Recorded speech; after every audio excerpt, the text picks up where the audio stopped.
You are listening to Those Casual Reds with Casey Gale, Jeremy Sanchez, and Mikey Douglas, only on LA Talk Radio.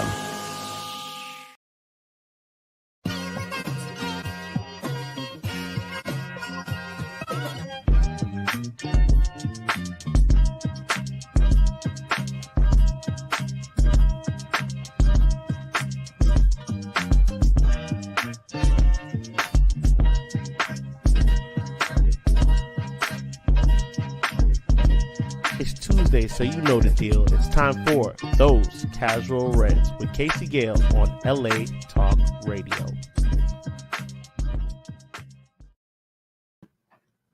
Hello, everybody. This is Those Casual Reds show, that late United stateside talk. I'm going to give you the sponsors right now, so the lights stay on. This is brought to you by 𝙈𝙊𝙍𝙀 and 𝗕𝗁𝙍𝙀.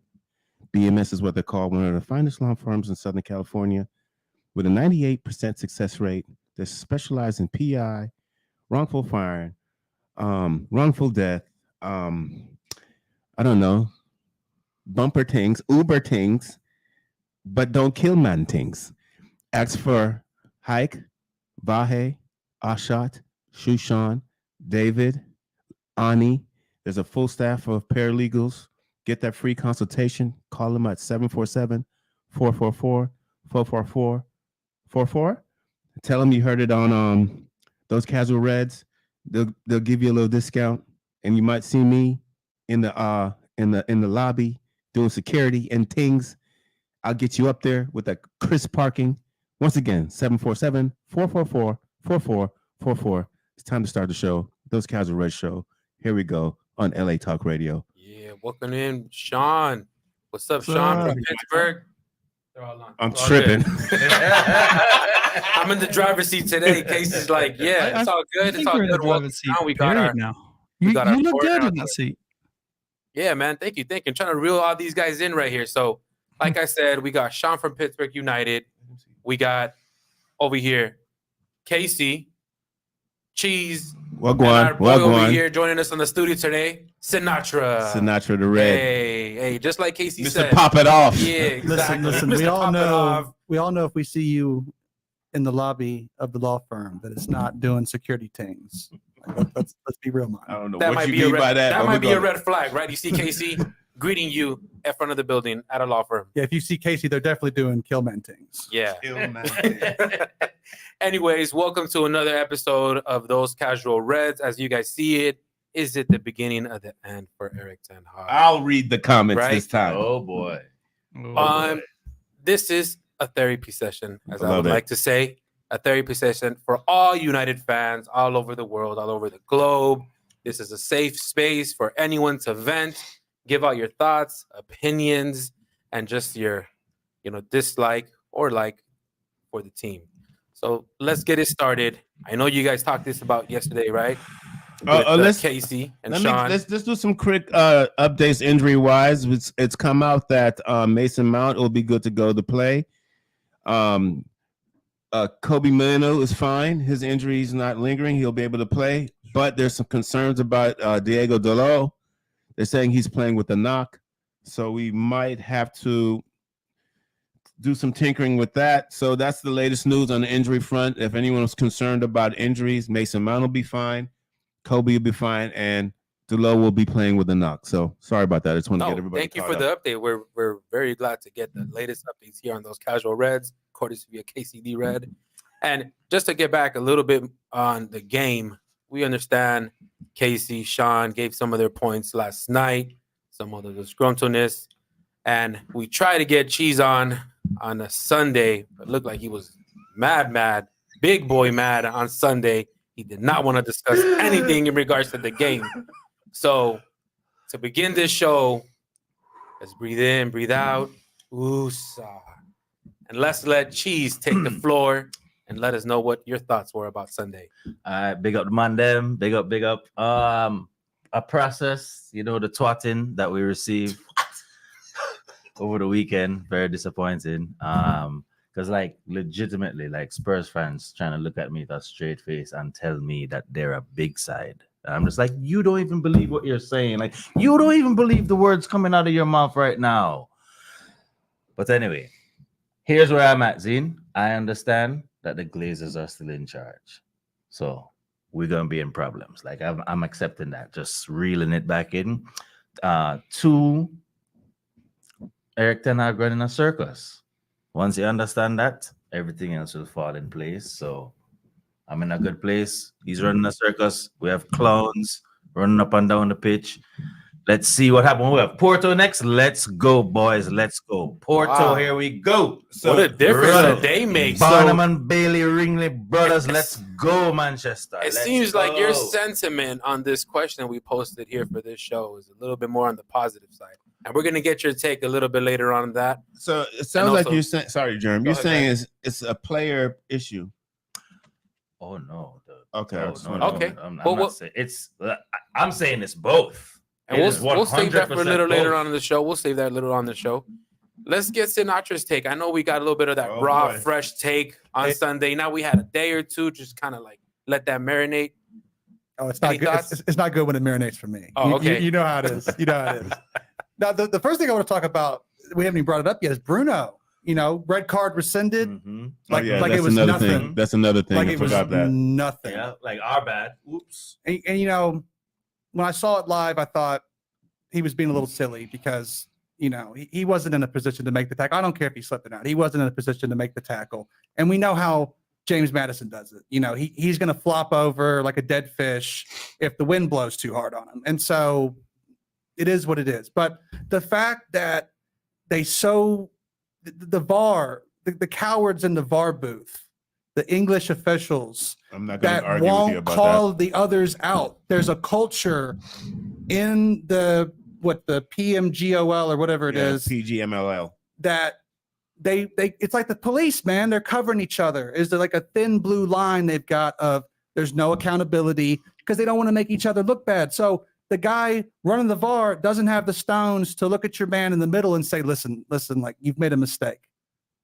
Like he pulls out the red and we don't say like, no, it was probably a yellow. Like they don't ever want to disagree with the on-field call. And then if it is something to take a look at, the guy on the field feels like he has to make a call. And I feel like, you know, there's a lot of, it's a conspiracy against Manchester United, but this is a problem for like all around league wide.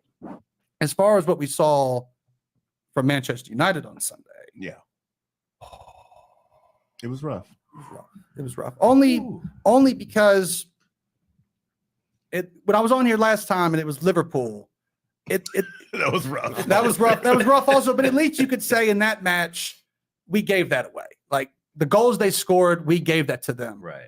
From front to back, from minute 1 to minute 90, they were in our nether regions. You know what I mean? Like they dominated us. We didn't look like creating nothing until, you know, the second half when they basically said, well, we can kind of sit back and, you know, it's all good. And so that's the only time we ever really moved the ball with any, you know, authority, you know, and some of that, and you guys are going to touch on it in your own point. Some of that is, you know, tactically where we're at right now with the spacing and guys being too far apart. And we want to play out from the back and inviting pressure, but you know, no one's there to support each other. There's no triangles. You see every other team play, it's triangles. You watch Manchester United play, and we look like, you know, your sister's under 7 IYSO. So it's clowns. Like, it's you know.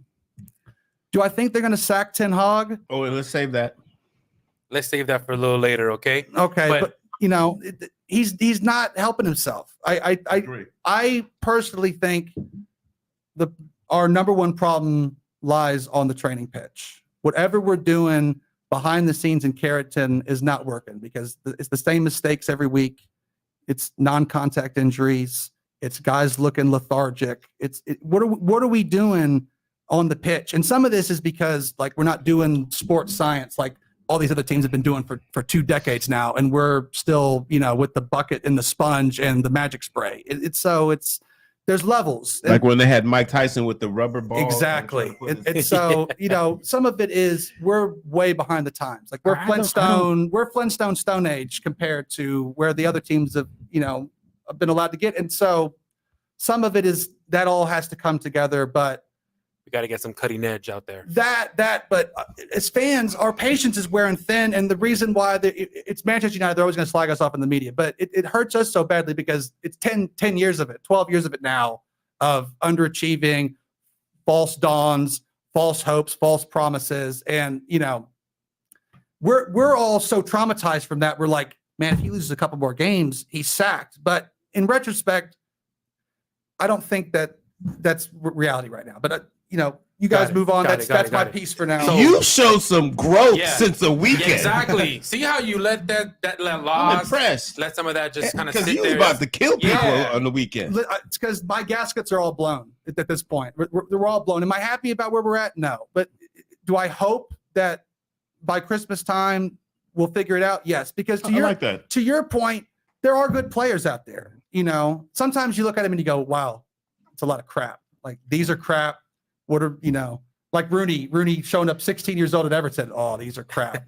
We look at United a couple times and go, whoa. That's good. Like, do we sign these players because they're crap? So I just want to give my take just a little bit, because I know you guys kind of touched on it yesterday, and then I'll let you guys take the floor, Casey, and then Sean. Can you address Mikey's thing about who we are and have him never say that again? Oh, we are the Dallas Cowboys. I can't have that. Cancel the show. Oh my goodness! But you know what, Sean, talk to your boy. You know what, Casey? I can't. At the He same isn't time, far. He's not wrong at the moment. I understand how that feels, because going on? to the outsiders looking in, we do look like the Dallas Cowboys of the Premier League. It's very hurtful to say that, but we kind of have to be realistic, right? At least we won something though. Dallas can't win shit. I mean, we kind of have listen, guys. I mean, my thing. I would go as far as say we're more the Lakers than Dallas. Oh, what the? Yeah, that's more We win a title every now and again. Turn my mic off. This is more accurate though. What was that? No. Listen. Let me reel this back in just a little bit, right? Let me just reel it back in. Reel it back in. For me, it's a lot of how can you come in to that match and just play out flat right off the bat? You are professional football players that are paid handsomely to produce out there in the pitch, and for you to come out there and give that disgusting performance in the first 10 minutes, right, where they just score on us, they just go through the middle of the pitch like we're not there, and we're we not need a existent. reaction. Too. It's like we gave them the red carpet. There you go, get that sitter, get that 1-0, and then on top of that, that red card. Don't even get me started on the fact that they rescinded that. It's like, sorry. After that red card, I'm not going to say that we would have won or tied the game, but we would have had a better shot with Bruno in there, 11 guys, to get at least a tie. But once you took them out, that's it. All hell broke loose. They scored another one. We came in the second half thinking, okay, we're going to at least get a reaction out of them. 10 players on the pitch. We're down 2-0. We need just one goal so we can maybe just make it a game. That did not happen. They scored another goal. Where was the fight? Where was that grit? That's something that's a bare minimum that you should see from your team. I'm not saying this is all on the players. Erik ten Hag also has culpability on the way that he lays out that game plan, where he stretches his midfield way too much. No CDM is looking good out there. We were thinking that Ugarte was going to be that guy to plug in and just play. Unfortunately, that did not happen, and that's not his fault entirely, because that's his first Premier League start, getting adjusted to the speed in the Premier League. So it's a combination of both. Erik ten Hag just not putting the correct game plan out there for these players, stretching them out way too much, and these guys just not producing. The low, he's one of the guys that I've liked, but the low, come on, he's lollygagging, jogging back there. He was culpable for that first goal. Not just him, but most of these players. Both the fullbacks got abused. Garnacho, he's usually good on the ball. He could not get the ball. He could not dribble. It was just a horror story out there. Everyone that I was out there at the pub we were just so confused. We thought that this was going to be exactly represented. Yeah. And the thing is that everyone was just like, this should be Tottenham. This is the team that we're supposed to come out here and win and feel good about ourselves going into the next Europa League against Porto. Unfortunately, that did not happen. And I don't even want to get started with my man Casey over here. Let's get Sean going first, and I'll close it. Okay, go ahead, Sean. I know how Sean feels about the match, but let's get your thoughts. No, I thought it was fucking atrocious, to be honest with you. I haven't seen United play that bad in a long time. Just to talk buttons on, like the Liverpool game, okay, we gave 2 goals away. We could have easily done better in that game, but this game felt different. Like I said yesterday, I was physically depressed after watching that game this weekend. Like physically depressed. I was like, I haven't seen United play this bad in so long, and it kind of gets me thinking. We've been struggling last season. You know, we had a few good games at the end of the season. We won the FA Cup, but then we're right back to where we're at in the middle of last season. So if we keep Ten Hag, how are we going to change this if it's not changed in a year and a half? So I don't. For me, I've always been a guy that's always been, hey, like look at Arsenal, keep a manager for a couple of years, get his own team, and manage to turn it around. I don't see it. The difference between that is I saw progression in Arteta. I'm not seeing progression under Ten Hag. That's my problem, and that's why I think Ten Hag should leave. I just don't see any progression with him. And you know, we're talking about the 𝗵𝗴𝗍𝙀 comments today, where he's like the training sessions are atrocious. You know, he only sees a couple of players that are training really hard. So that kind of is showing on the pitch, is it clearly not? So he's clearly telling the truth because it's showing on the pitch. Exactly. What kind of tactics is he doing in the training? So if you're not training and they're not learning in training, they're not obviously not going to show it on the pitch, which we are clearly seeing. You know, he had this formation at Ajax, did really well, but let's not forget this was in the Eredivisie. You know, I know he did well in the Champions League, but it's the Eredivisie. This is a completely different league. This is way above every other league in the world, and I don't think it's working out right now. Manchester Mikey, just to get that comment in, said Ten Hag in, back the boss. Ten Haram ball. We got but how long do we back the boss? Or what position in the league do we need to be in to continue backing the boss? Like, let's not forget, where are we? We're only 5 points away from the relegation zone right now. I respect your point, and it looks like we see where you're standing on, Eric Ten Hag, right? Let's get Casey in here. I echo a lot of things Sean said. Matter of fact, I asked Mikey the same question that you just said. At what point do we say enough is enough? But I don't want to get into that. My reaction from the match is, you guys saw it. I was shocked. What bothered me so much, I had the bad taste from FC20 when they scored that goal, when the guy drove to us. And the first goal Tottenham's did was the same thing. To me, that's troublesome because that should have been a major point going into training after FC20.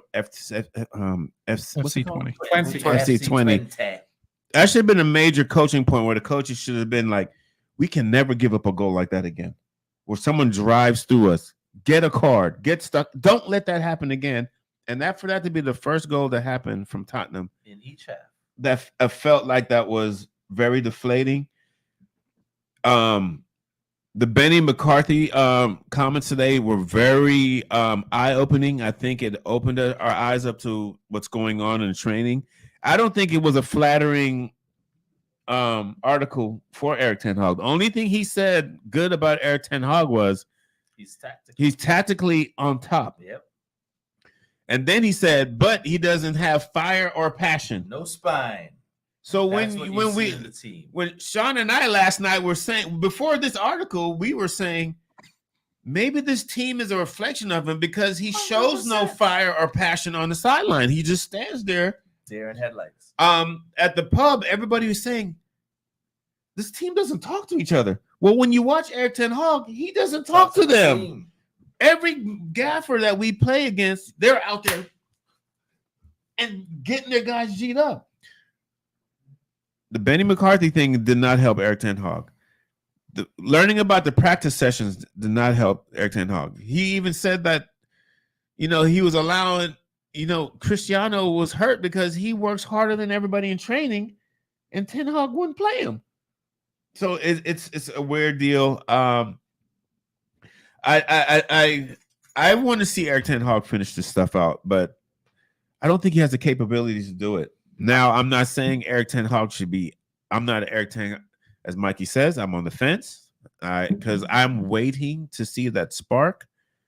But guys, I have a question. He has 11 more games before December. 11 more games before December. That's a lot of games, and I think by December we will know what's going on. I wasn't happy with the match. I thought it was disgusting. I thought it was a step back. Last week going into FC20, we were in the top 5 for every defensive percentage. Now we're in like 15, 14. We're back to last year. It's all falling apart. Why is this happening?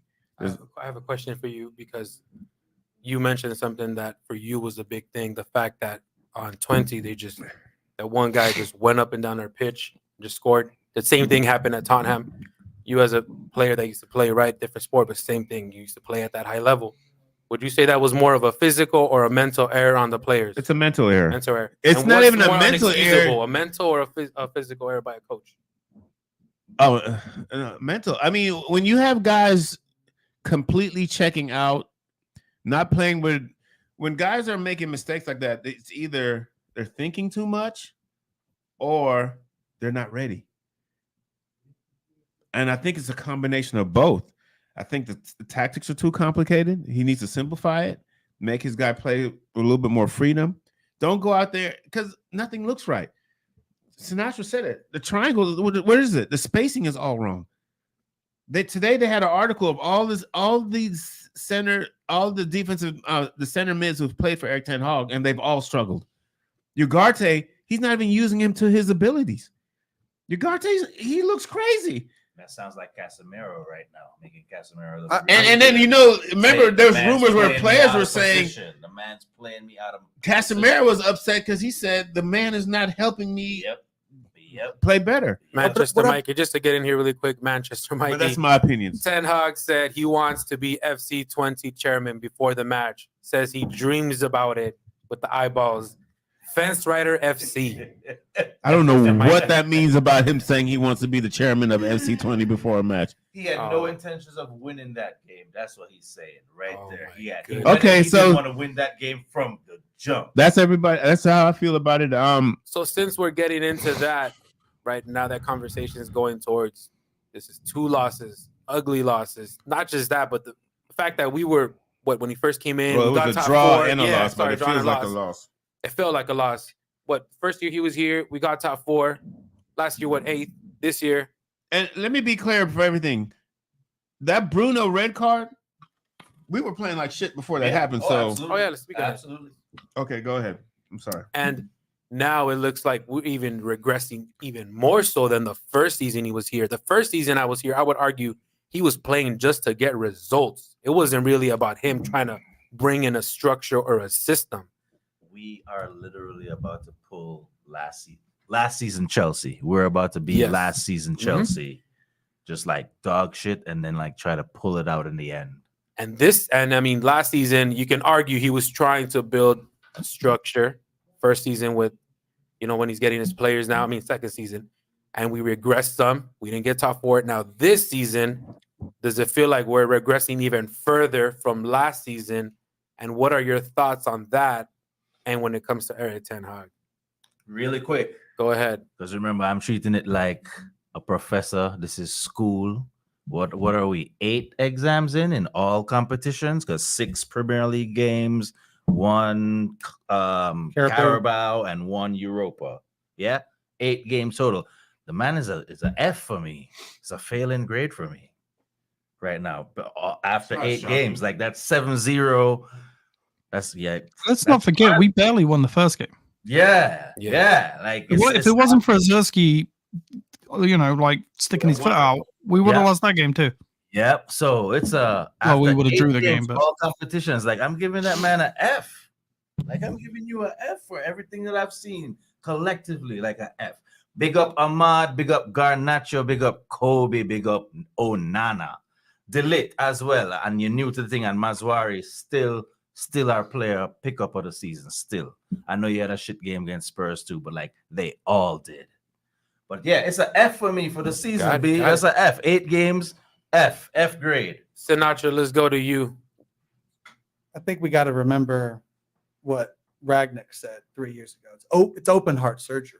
Like, I get it. It feels like regression. It's not too far off of, I hate to always be, bring it back around to Sir Alex Ferguson, but he inherited garbage. Ten Hag inherited garbage, and I do think there is some naivety there. He's not completely off the hook from any of it, but I do think that he's had to recreate a whole new team that had no culture, has no direction, has ground that's fallen apart, which we should still keep Old Trafford. I don't care what anybody says. There's nothing wrong with Old Trafford. Let it flood. There's nothing wrong with Old Trafford. All they're going to do, different show. All they're going to do is add in a couple more hot dog stands and a big LED. Don't go there right now. That they're going to have to replace in 20 years. Stay on target. Okay. Anyway, let's back to Erik ten Hag. But he's got the hardest job in football. They already did the deep dive in the summer on, is he going to be the manager? We've done this. And what they come up with? He's the manager. He's the guy. If we were going to get Tuchel, they would have hired Tuchel. Mm-hmm. If we were going to get Van Nistelrooy, they wouldn't have said, hey, Van Nistelrooy, come be an assistant manager instead of managing Burnley. I do think they're trying to help Ten Hag. I do think they have a plan. I do think behind the scenes, we're seeing things that we've never seen before because they're having to make up for stuff that was just neglected. It's a neglected, broken team, and it's on its last leg, and someone has to pull them out. But you guess what? We're not going to get – Pep Guardiola could manage this team and not get anything out of it. I think we've got guys that are beaten down because I think they've been through a lot. And they're still going through a lot, and there's a lot of pressure that comes with, so playing for this club. It seems like you're saying I'm still giving Erik ten Hag until December. We don't November? have a choice. Like, he's not getting sacked if we lose to Aston Villa. Like, it's the club came out and said we're backing the guy. They're not going to.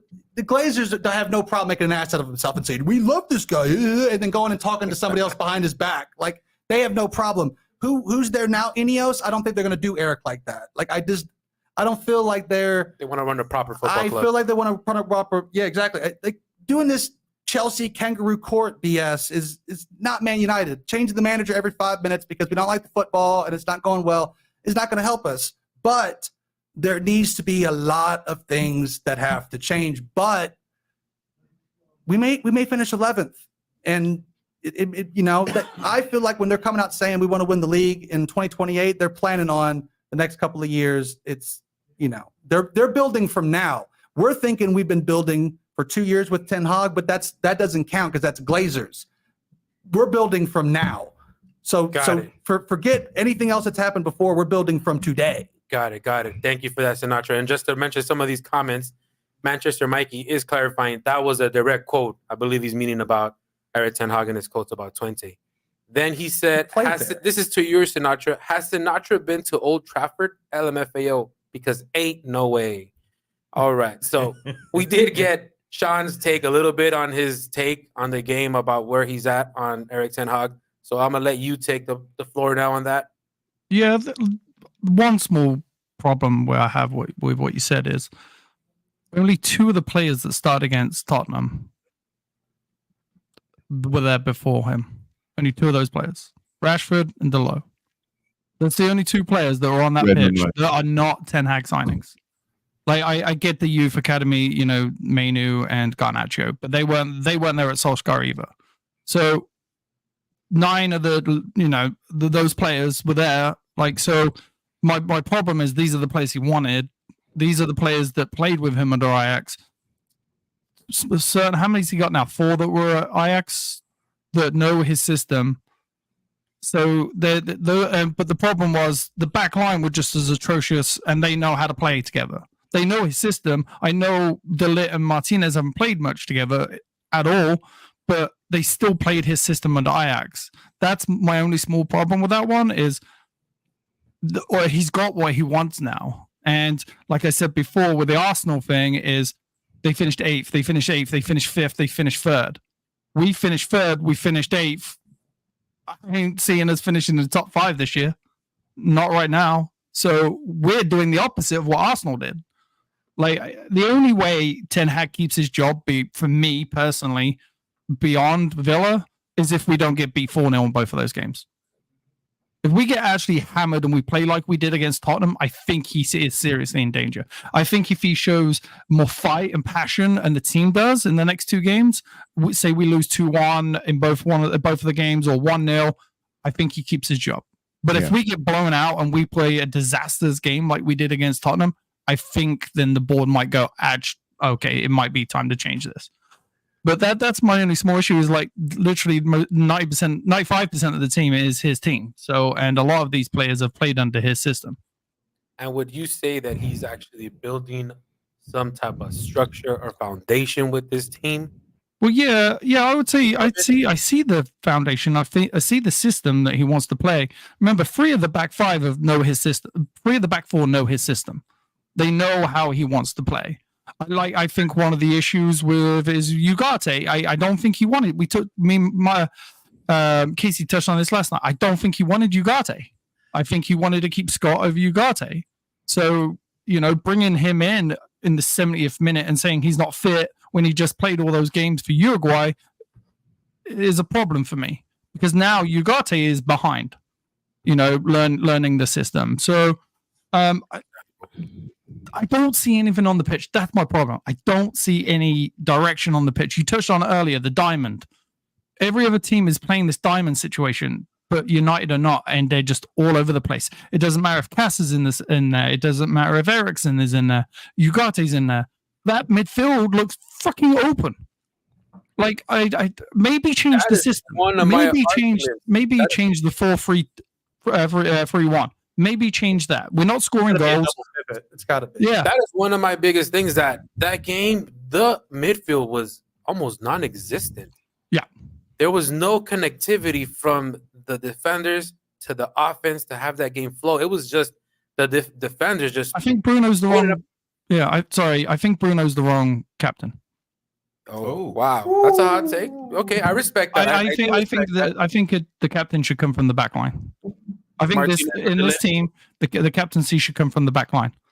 Maybe Martinez. I know Dillett has only just been here, but he's very well known from the teams that he's been at to be the sergeant in the back line. I think we need a captain from the back to go to yell at the front. To yell at the defensive midfielders, get back here or whatever.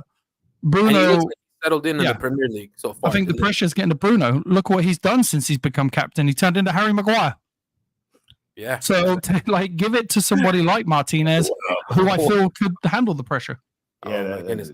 To me, it was no midfield, and the fact there was no other plan other than just try to beat their high line and get it to the forwards like Rashford or Garnacho. And if that wasn't working well, then what else is? No other. Nothing option, else. No plan. There was nothing playing it through the midfield. Not using your players to what they're best at. Kobe playing in between spaces instead of him having to cover 50 yards to get a guy or to get a pass. That's one of my things that's just alarming to see from Ten Hag.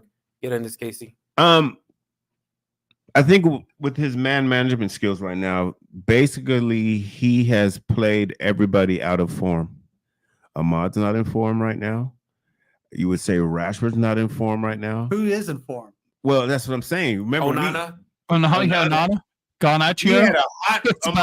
The goalkeeper being in form, that's like a joke. But I'm just saying. Mazraoui? Would you say Mazraoui? I mean, besides Tottenham. Mazraoui. I thought he was in form until yeah, but how long is he going to be in form after dealing with that?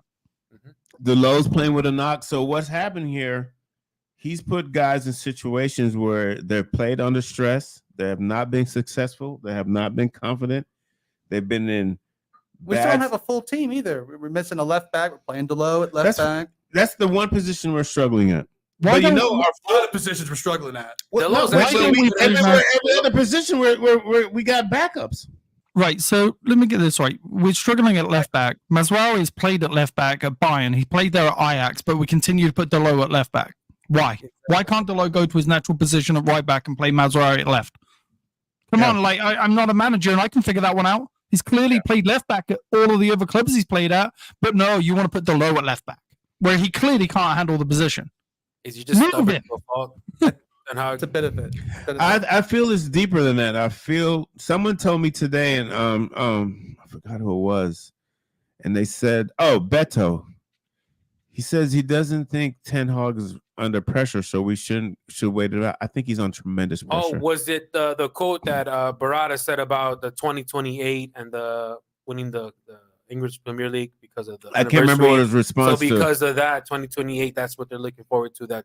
So you say he's not under pressure to win. Has all this. He doesn't have all that time. I think Ten Hag is suffering from a lot of pressure. I think he's kind of lost himself under the whole. Because you gotta understand, guys.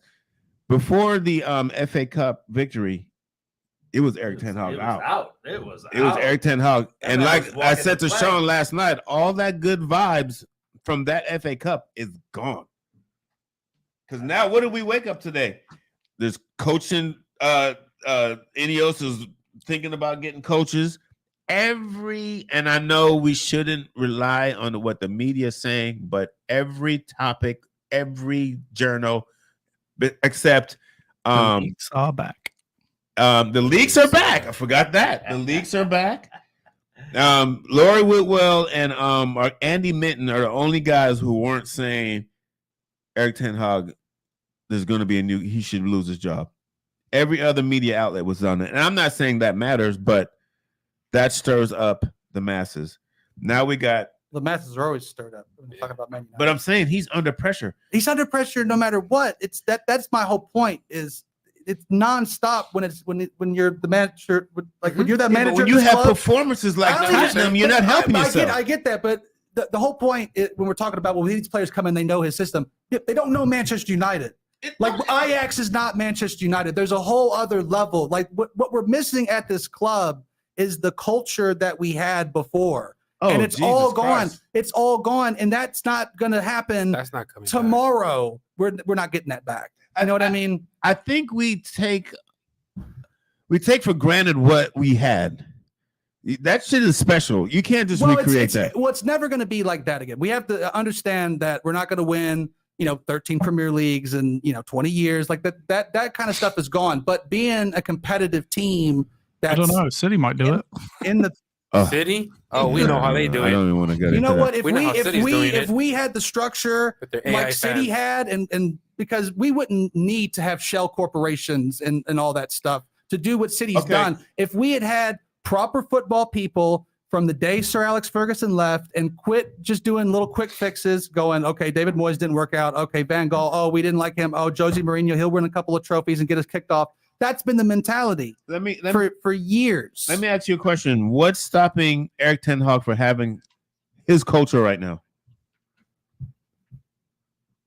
Because time. This is it. I think, like I was saying before, it's to Ragnick's point.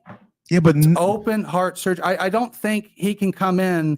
And I'm with you. I'm with you. I want these guys to click now. But I don't think it's reality. Like I think we're so far down the other end. Like I think we've only won trophies. Why though? I think we've won trophies and things despite ourselves.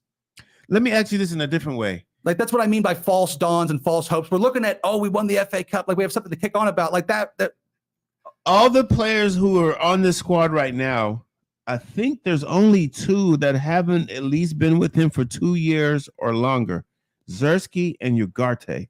Rashford's been there 2 years. Garnacho's been there 2 years. De Ligt's been there with him. Knows his system for 2 years. Mazzarri knows his system. Delo knows his system for 2 years. Casemiro knows his system for 2 years. The only thing I can think of knows his system more than 2 years. I don't care about this. Why is it hard for them to get his principles and his confidence? Because I don't think he's playing the same system at Ajax. I think that's the issue. And it's a totally different league. It's a totally different experience. It's a totally different everything. And you know what? Ten Hag came to this club a bit unprepared for what he was getting involved in because Ajax is not as big a club as Man United is. And so there's a lot of factors to it. It's not one thing that you can pinpoint on and say that's the reason that we're struggling. It's on the pitch. It's front office. It's culture. It's every bit of it. And whoever said, has Sinatra been to Old Trafford? You can come see me anytime, Mr. Plastic. Come see me to my face anytime. anytime. Let that go. Let that go. You got riled Well, up. someone said to you, you've never been to Old Trafford? I haven't been to Old Trafford. I haven't been to Old Trafford. Yeah, but it's always these little plastics that have that little joke. Oh, you haven't had the hot dog at Old Trafford. I had because I wore my shirt. You know what? You were an ugly American, and I bet you every Make wanted to rob you. Wow, bro. Oh my goodness. You probably made an ass out of yourself. I will say this though, Old Trafford is a shithole. It is not a good place. Dude, going up those back stairs at Old Trafford is like going up a Division 1 team. It's not good. No, it's not even like that. It's not even like that. My question to you is though, both player for player, do we not have the better squad player for player than Tottenham? Yes. And why did we lose? Well, Culture. it's a Culture. Balls. I'm going to say the big one, balls. They don't have the balls. They don't have the balls to play. Does that come down to the players or It comes down to the coach. I agree with what Benny McCarthy's saying. He needs to be on that. Do you know what? I wish he was an ounce of what Arsenal have on that sideline. Yeah, they changed the rules to deal with Arsenal's coach.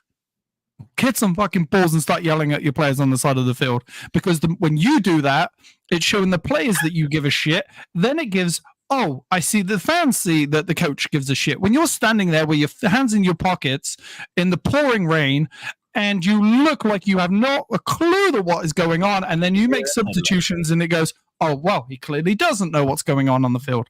Because you're standing there like, what's going on? Dude, it'd be no different if you'd been sent off and sent to the stands for 3 games. Like, show some balls. I don't care whether it's on the field or whether it's in training. Start yelling at these players. Sean, so that's I wanted to say to them. I'm not always like this big body language guy, but at the same time, do you not have passion to keep your damn job and say, what the hell are you doing? Come back and track back. And not just that. Show it by the substitutions. Show it by the start of the game. Bruno, you're not playing well. You're done. Off. Exactly. Did you think like any manager? Do you think any manager is going to deal with that shit? No. Get off. Rashford, you're not playing well. Get off. Yeah. Exactly. Because it shows a precedent in the game. You're not playing well. We're going to take you off. But the other players see that Bruno's undroppable. Rashford's undroppable. Okay, so they're playing shit. Why should I have to play up my ass? Because I'm going to play the next game anyway. The minute you start dropping people like your captain, you take him off. What did Fergie do to his captain of 12 years? Get out the club. Get out the club. You're done. I don't like your comments. Get out the club. Drop him. Drop Bruno. Drop Rashford. Like, I don't care if you are God himself. If you're playing shit, get off the field. Because then it sends a precedent to the rest of the team. If you play crap, you're done. But why can't he do that? He doesn't have those the balls. He doesn't have the balls to do it. Exactly, because that's what I was telling Sinatra. Does he not have that personality in him to just go up to Bruno and say, Bruno, you're not starting today? Give me 5 minutes before a game and I'll have him playing good. You're not playing today. You know what? At the 60th minute, you're coming off the pitch. You're playing crap. Yeah, get off. As much as we hate City, Pep does that with his players. He'll take the best player out the pitch. He won't have them start. No questions. Everyone respects the boss. Do you think if Haaland didn't play, if he didn't score and he wasn't playing well for 5 games, you think Pep's going to keep him on that pitch? No. He's going to get off. Exactly. Look how good Alvarez was last year, and they were like, "Okay, you want to leave? Go bye." Okay. Exactly. That's what the mentality we need to get, not just on the front office, but with the coach as well. Everyone. Yeah, but that's what that he's saying about the culture. He's like, you need that in the dressing room. Like, I don't care if he kicks a boot and hits someone in the head and makes them bleed. Like, I don't care. Bring back that factor where we are Man United. If you play shit, you're done. Let me say one thing real quick. Before I go to Sean, that Benny McCarthy article did not, I'm with you, that did not help Eric Ten Hag, and it opened my eyes up to what's going on with this team. Open up your eyes. All right, let's get some of these comments over here. We are a cup team. Shout out Manchester Mikey. That's what a lot of us were saying at the pub halfway through the game. We're just a cup team. I'll say it to your face. Yeah, LOL. See LOL. me. Chicken breast gangster. See me. So See you me, ain't plastic boy. So you ain't been there and seen the rats and the leaks. I see the rat. Oh, man. I see the rat on there right now. I can already see a show with Manchester Mikey and Sinatra together. Lovely and harmony. So we got a little under 6 minutes to just discuss a little bit more about what we believe we'll see the next few days in Europa and on the weekend, and what we think what would happen if we do not get the results that we are hoping for. So let's start off first with Casey. Oh, what I think I'm going to believe? What we're going to see? What do you think we're going to see? I don't think after today's article, what I read, I don't think we are ready. I don't think Erik ten Hag has the time to fix it by Porto. If we struggle with, and I don't like to say this, if we struggle with FC20, we're going to struggle with Porto. I'm sorry. This team, I understand why this team doesn't have fight and passion. I don't know if Benny McCarthy's lying, but he told us everything I needed to hear. Because when we see that team play like that, I just feel it's a reflection of our culture. Honestly, I'm going to go with 2 draws, a draw against Porto and a draw against Villa, just to keep my sanity, because I refuse to say we're going to lose. You're next. All right. Just based on this show alone, you're not gonna develop or cultivate fight and grit and the shit that we're asking for overnight. No. We haven't seen it the whole time Ten Hag's been here. That's been my beef with him the whole time. Is like getting your players to react, getting a reaction out of your players. So we're getting twatted. We're getting twatted by Porto, and we're getting twatted by Villa. So you think it's okay? 2 L's coming up. 2 L's coming Sinatra. up. It's going to depend a lot on what United shows up. You know, the team is capable of turning this around. Ten Hag is capable of turning this around, but there's a lot going on. There's a lot of things behind the scenes, and I agree that. What day do we play Porto? Thursday. I agree that Bruno is an unfit captain. I do think that armband is heavy, just like the 7 shirt is heavy. It's a different. You're playing for a totally different team. It's just there's a weight to it, and I don't care what players played at what team for what manager. It's different when you walk through those doors at United. And if you think any different, then you've not been watching this team. Like, you've not been watching us for decades, because that's what it is. What are we going to see at the So do you see a loss and a win, or both losses over the weekend? I think we win both games. Okay. Positive. I like that positivity. But I think we have to change the lineup. I like that positivity. And just my take would be Really on that dope. it's pretty bleak, but I think we're going to come away with the win against Porto 1-0, because we can't score more than 1 goal. So we're just going to score 1 against Porto. And then over the weekend, I'm a little bit of a pessimist. I was thinking we're going to be 3-0, but now after listening to all you guys, we might end up losing 2-1. Wow. We don't have a good record bleak. against Exactly. Unai Emery. Yes, we do. I'm hoping. Yes, we That's do. just me No, being we don't. the pessimist. No, The we don't. pessimist in That's me. the one coach he does Before well we go to against. your take, Sean. We don't. Mikey. I want to feel like we're going to come out fighting, but I thought that after the Liverpool game, I thought that after the 20 game. Yeah. I am not falling for that trap again. I go, depending, like, I will say this. If Man United don't come out and perform at all, I think I 100% agree that he's lost the dressing room. If they come out and show some kind of resilience, passion, and he changes, I think he really needs to change the formation. This formation's not working for him, but he needs to do something for me to kind of, go up. But overall, I think we lose 2-1 to Porto. Wow. And I'd be sure, and I think Garnacho is going to get the goal, because I don't see anybody else getting a goal for Man United. Fair points. That's a very fair point. Oh, so it looks like you are more so Erik ten Hag out. No. No, I'm talking about Sean. Yeah, like right now, I hope to God I am wrong, because I do want him to succeed. Yeah, I want him out right now. As of right now, I like my passion, my anger is just, it's still there from the weekend. Like I want him gone right now. It's very hard to defend him over the weekend. Mikey said 3-0. Yeah, I did see Mikey 3-0. He did say one more comment. I'm still debating whether to say that. Can wait, American Glenn. We'll save that for another episode. Whoa. Yeah, I don't want to get into that too much. That's a little deeper into the art. with us. But all I want to say is that something I usually don't do. But after that loss, I just had to get away from that. Go drink up until midnight, and I just could not handle that. It was just very, very depressing. We got a minute left. Anything you got going on, Sean? No, just come in and tune into the show on Thursday because we'll be live right after the game. Well, a couple of hours after the game, but tune in to United Fan Zone. That will be a fun show. Catch United Fan Zone 24. Glenn, damn. Damn. I'm not British, man, but Jesus. You're going to cut that up. Damn. Oh, my goodness. With Sean and maybe Mikey. You owe Sean special a guest. drink when he comes out here. I owe you a drink. Sean. I've been looking up flights.